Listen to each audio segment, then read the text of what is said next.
ലച്ചുവിൻ്റെ പേരിൽ ആദ്യമായ ഒരു online product വന്നപ്പോൾ ഞാനൊന്ന് അമ്പരന്നു.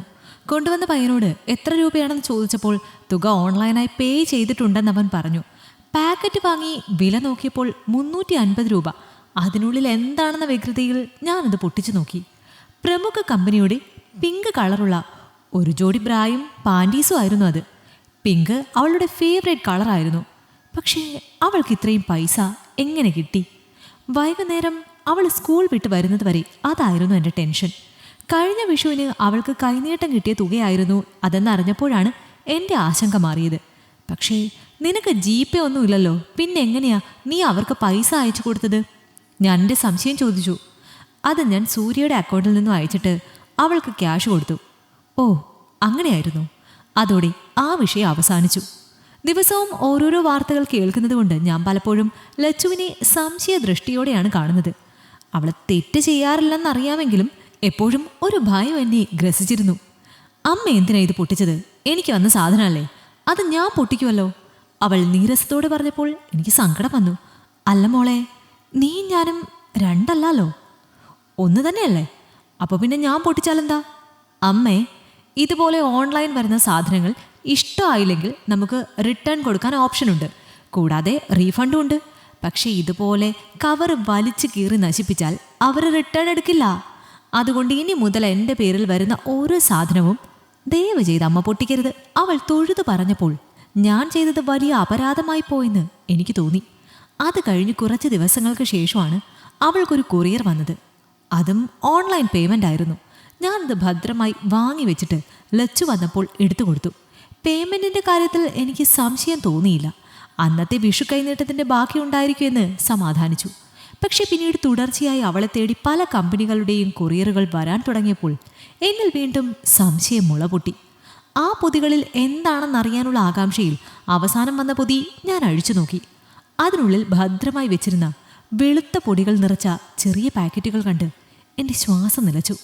ദിവസങ്ങളായി TV-യിലും മറ്റും കാണുന്ന ന്യൂസുകളിലൂടെ എനിക്ക് പരിചിതമായ മയക്കുമരുന്നാണിതെന്ന തിരിച്ചറിവ് എൻ്റെ കൈകാലുകൾ തളർത്തി. ഈശ്വര, നീ എന്നെ തോൽപ്പിച്ചു കളഞ്ഞല്ലോ. അദ്ദേഹം മരിച്ചതിന് ശേഷം മറ്റൊരു വിവാഹത്തെക്കുറിച്ച് പോലും ചിന്തിക്കാതെ തൊഴിലുറപ്പിന് പോയും കണ്ടവൻ്റെ അടുക്കളയിൽ എച്ചിൽപാത്രം കഴുകിയൊക്കെ എത്ര കഷ്ടപ്പെട്ടാണ് ഞാനവളെ വളർത്തിയത്. വഴി പിഴച്ചു പോകാതിരിക്കാൻ ക്ഷീണം കൊണ്ട് പോലും കണ്ണുകൾ മാടിപ്പോകാതെ അവളുടെ പിന്നാലെ നടന്നിട്ട് പോലും എൻ്റെ കണ്ണ് വെട്ടിച്ചവൾ തെറ്റിലേക്ക് പോയല്ലോ ദൈവമേ. വൈകുന്നേരമാകാൻ അക്ഷമയോടെ ഞാൻ കാത്തിരുന്നു. എവിടുന്നാടി നിനക്കിത് കിട്ടിയത്? എന്തിനാടി നീ ഇത് വരുത്തിയത്? എത്ര നാളായടി നീ ഇത് ഉപയോഗിക്കാൻ തുടങ്ങിയിട്ട്? ഒന്നിനു പുറകെ ഒന്നായി അവൾക്ക് നേരെ ഞാൻ ചോദ്യങ്ങൾ തൊടുത്തുവിട്ടു. ഇതൊന്നും എനിക്ക് ഉപയോഗിക്കാനല്ല. ഇതിൻ്റെ ആവശ്യക്കാർ എന്നെ തേടി വരും. ചോദിക്കുന്ന പൈസ അവർ തരും. അതിൽ പകുതി കമ്പനിക്ക് അയച്ചാൽ മതി. ബാക്കി എനിക്കുള്ളതാണ്. ഞാൻ വെറും ഇടനിലക്കാരി മാത്രമാണമ്മേ. അതുകൊണ്ടെന്താ, നമുക്ക് കുറച്ച് നാളുകൊണ്ട് ഇഷ്ടം പോലെ കാശുണ്ടാക്കാം. കൂസലില്ലാതെ അവളുടെ സംസാരം കേട്ട് ഞാൻ വീണ്ടും ഞെട്ടി. നമുക്കിതിനു മാത്രം പൈസ എന്തിനാ ലച്ചു? നമുക്ക് ജീവിക്കാനുള്ള കാശ് ഞാൻ അധ്വാനിച്ചുണ്ടാക്കുന്നില്ലേ? നീ ചെയ്യുന്നത് രാജ്യദ്രോഹമാണ്. മയക്കുമരുന്ന് മൂലം നല്ലൊരു തലമുറ നശിച്ചു പോകുമെന്ന് നിന്നെ ഞാൻ പ്രത്യേകം പറഞ്ഞു പഠിപ്പിക്കേണ്ടതുണ്ടോ? അമ്മയ്ക്ക് കിട്ടുന്ന നക്കാപ്പിച്ച വരുമാനം കൊണ്ട് നമ്മൾ പട്ടിണിയിലല്ലേ കഴിയുന്നത്? ആഴ്ചയിൽ ഒരിക്കലെങ്കിലും 1/2 കിലോ ചിക്കൻ വാങ്ങാൻ അമ്മയുടെ കയ്യിൽ പൈസ ഉണ്ടാകുമോ? എനിക്ക് സ്കൂളിലൊന്ന് മാറിയിട്ടുകൊണ്ട് പോകാൻ രണ്ടാമതൊരു യൂണിഫോം ഉണ്ടോ? ഇപ്പോൾ ഇടുന്നത് തന്നെ കഴിഞ്ഞ വർഷം അപ്പുറത്തെ ജീന ഉപയോഗിച്ച് നരച്ചതല്ലേ. സ്കൂളിലൊരു സ്പെഷ്യൽ ഡേ വന്നാൽ നല്ല ഒരു ചുരിദാർ വേണമെങ്കിൽ അമ്മാവൻ്റെ മകളോട് തെണ്ടണം. എൻ്റെ കൂട്ടുകാരികൾ ആഴ്ചയിലൊരിക്കൽ അവരുടെ പേരൻസുമായി ഔട്ടിങ്ങിന് പോകാറുണ്ട്. അന്നത്തെ ഫുഡ് ഏതെങ്കിലും നല്ല റെസ്റ്റോറൻറ്റിൽ നിന്നായിരിക്കും അവർ കഴിക്കുക. ആ വിശേഷങ്ങളൊക്കെ പിറ്റേന്ന് ക്ലാസ്സിൽ വന്ന് പറയുമ്പോഴൊക്കെ ഞാനും കൊതിച്ചിട്ടുണ്ട്. മാസത്തിൽ ഒരിക്കലെങ്കിലും എനിക്ക് അമ്മയോടൊത്തുനിന്ന് പുറത്തു പോകാൻ കഴിഞ്ഞെങ്കിലെന്ന്.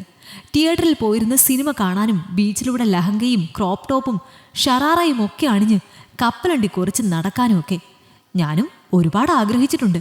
പക്ഷേ അതിനൊക്കെ വരുമാനം ഒരു തടസ്സമാണെന്നറിഞ്ഞപ്പോഴാണ് ഞാൻ രണ്ടും കൽപ്പിച്ച് ഈ വഴി തിരഞ്ഞെടുത്തത്. പിന്നെ ഇത് വാങ്ങി ഉപയോഗിക്കുന്നവർ ഇതിൻ്റെ ദൂഷ്യവശങ്ങളെക്കുറിച്ച് അറിയാത്തവരൊന്നും അല്ലല്ലോ. അവർക്ക് കാശുള്ളത് കൊണ്ടും ജീവിതം ആസ്വദിക്കണമെന്നുള്ളത് കൊണ്ടും അല്ലേ അവർ വാങ്ങുന്നത്.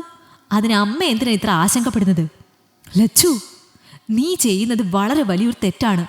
മറ്റുള്ളവരുടെ ജീവിതം ഇല്ലാതാക്കിയിട്ടാണോ നിന്റെ ആഗ്രഹങ്ങൾക്കനുസരിച്ച് ജീവിക്കാൻ നീ നോക്കുന്നത് അതൊരിക്കലും ഞാൻ സമ്മതിച്ചു തരില്ല. ഇന്നത്തോടെ ഇത് നിർത്തിക്കൂ. ഞാനിത് മുഴുവൻ കത്തിച്ച് കളയാൻ പോവാണ്. മേലാൽ ഈ തെറ്റ് നീ ആവർത്തിക്കരുത്.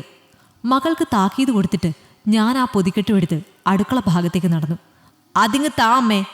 എത്ര രൂപ വിലയുള്ള സാധനമാണിതെന്ന് അറിയാമോ? അത് നശിപ്പിച്ച് കളയാൻ ഞാൻ സമ്മതിക്കില്ല. അവൾ എന്നെ വട്ടം കയറി പിടിച്ചു. വിടില്ലച്ചു, നീ എൻ്റെ കയ്യിൽ നിന്ന് വാങ്ങിക്കും. ഇല്ല, വിടില്ല. പിടിവലിക്കിടയിൽ അവൾ നിലത്ത് വീണു. ആ തക്കത്തിന് ഞാൻ പുറത്തേക്ക് പാഞ്ഞു. പക്ഷെ ചാടി എഴുന്നേറ്റ ലച്ചു അരിശത്താൽ പുറകെ വന്ന് എന്നെ പിടിച്ച് തള്ളിയിട്ടു.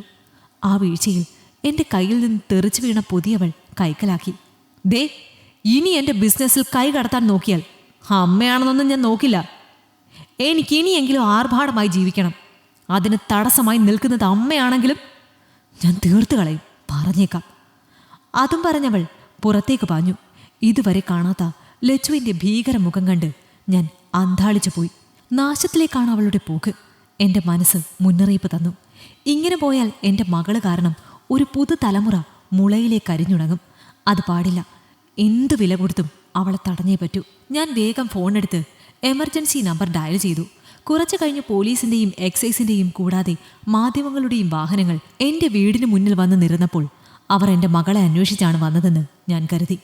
പക്ഷേ ആ കൂട്ടത്തിൽ നിന്ന് മുഖം നിറയെ ചിരിയുമായി എൻ്റെ ലച്ചു ഓടി വന്ന് എന്നെ കെട്ടിപ്പിടിച്ചപ്പോൾ ഞാൻ സ്തബ്ധയായി നിന്നുപോയി.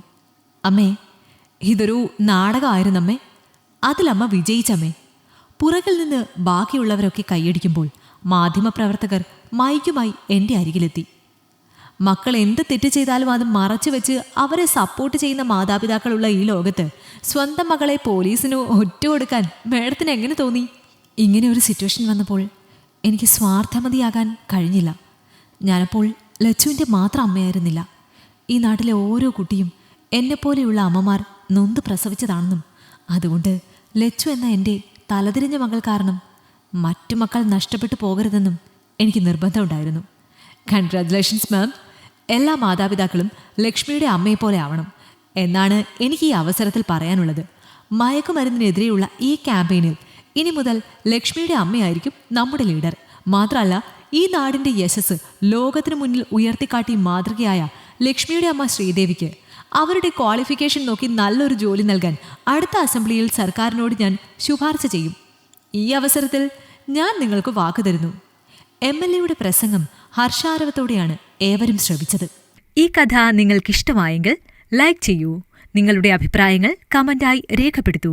കൂടുതൽ കഥകൾ കേൾക്കാൻ ഈ ചാനൽ സബ്സ്ക്രൈബ് ചെയ്യൂ.